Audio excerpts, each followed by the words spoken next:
What up mga katropa? Andito na naman tayo. Ang i-share ko sa inyo ngayon is hindi mo kailangang maging isang mabait na amo. Tapusin nyo ang video na to at marami kayong matutunan. Ako nga pala si Leonaire, isang negosyante at isa ring empleyado sa abroad. Ang pinagagawa ko is mahilig ako sa pag-i-invest. Mahilig ako sa mga bagay na gusto kong maging creative. Pero bago ko tapusin yung video na to, meron muna ako sa inyong ikukwento. Nagpa-farming ako for more than 10 years. Yan ang ginagawa ko habang nasa abroad. At very relatable yung ginagawa kong to, na hindi mo kailangan maging mabait na amo para mag-succeed yung business mo. For how many years, ang ginagawa ko is meron akong isang empleyado na kasi ang goal ko before is maging isang mabait na amo, na maging mabait sa mga empleyado. Nung meron akong isang empleyado no, na palagi kong pinagbibigyan kasi nga ang goal ko is yung pagiging mabait. Pag nagka-cash advance siya, pinagbibigyan ko. Pag nagre-request siya ng day off, alam na niya na pagbibigyan ko. Pag nagdi-day off naman siya at papasok lang siya sa gusto niyang oras, pinagbibigyan ko rin. Pero habang tumatagal, napaisip ako. Hindi lumalago yung business ko at malaki ang problema. Kasi nga, hindi nagiging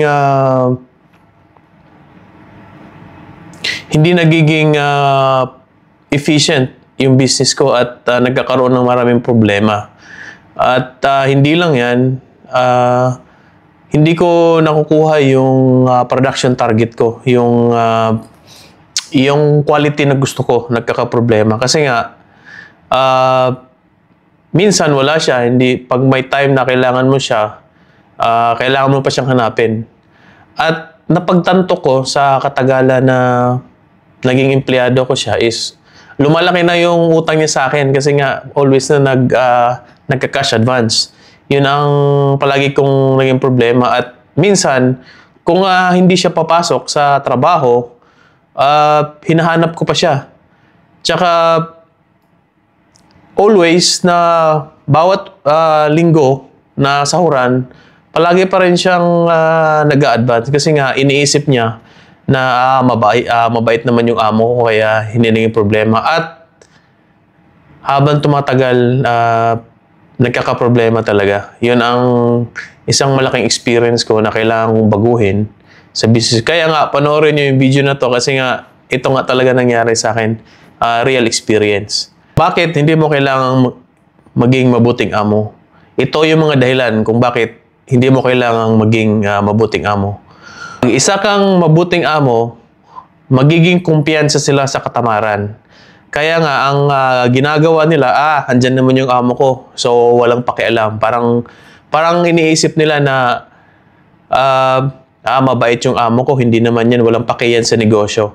Yun ang mindset na iniisip nila, kaya kawawa yung negosyo mo. Kasi nga, ang mindset na dinidevelop sa mga empleyado mo is yung pagiging katamaran at yung pagiging complacent sa business. Hindi ka stricto o hindi ka nagagalit, hindi mo sila pinapagalitan agad na alam mo naman na may mali. Yan ang isang malaking failure sa isang negosyo pag nagbi-business ka. At hindi lang yan, pagsasamantalahan ka ng empleyado mo pag masyado kang mabait. Yun ang naging problema ko noon na nagkakaroon siya ng maraming utang at palaging nagde-day off. Pag gusto niya, pag linggo, nagde-day off siya kasi nga may iba siyang ginagawa na gusto niya. At hindi mo siya maaasahan. Always na ang mindset niya, masyadong mabait yung amo ko. Kaya ang iniisip niya, paano ko kaya ako makakuha pa nito ng mga resources? Paano ko kaya ito mapaglamangan? So, ang kalimitan na nangyayari is bilang business owner, na pagsasamantalahan ka, nagiging problema tuloy yung pagiging isang mabait na amo pag ang mindset mo, ang goal mo is yung pagiging mabait. Nakaka-apekto yan sa buong performance ng team, sa buong performance ng business mo, sa buong production ng business mo. Ang nangyayari talaga, hindi lang sa buong team, kundi sa buong moral ng pagninegosyo. Kasi ang mindset ng empleyado, si boss naman masyadong mabait. Kaya minsan, kahit hindi nila ginagawa o hindi na sila nagsisikap sa pagtatrabaho at naghahanap sila ng mali, naghahanap sila ng lapses sa business mo, kasi nga halos wala na silang pakialam.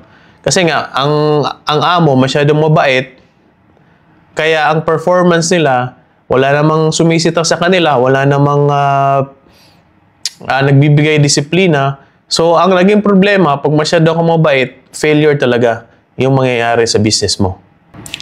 At ang panghuli, mahirap magpatupad ng disiplina o rules sa business mo pag masyado kang mabait. Kasi, ang kalimitan na nangyayari, hindi ka paniniwalaan sa mga empleyado. Minsan, hindi ka nasusundin.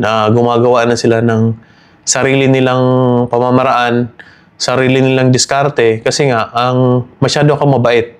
Ang pagpapatupad ng goals mo, mga objectives, mga mission sa negosyo, nagiging problema.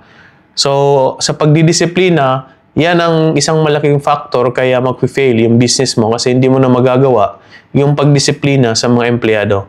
Kaya, ang gawin mo, huwag mong i-goal na maging mabuting amo. Kung hindi, maging patas ka at maging professional sa mga empleyado. Kung mayroon silang mali, edi bigyan mo ng punishment. Kung mayroon naman silang tama, edi i-reward mo. Kaya nga sa pagninegosyo, huwag kang maging mabait na amo. Ang gawin mo lang, maging patas, professional sa ginagawa mo at isang malaking factor dyan is yung pagdidisiplina.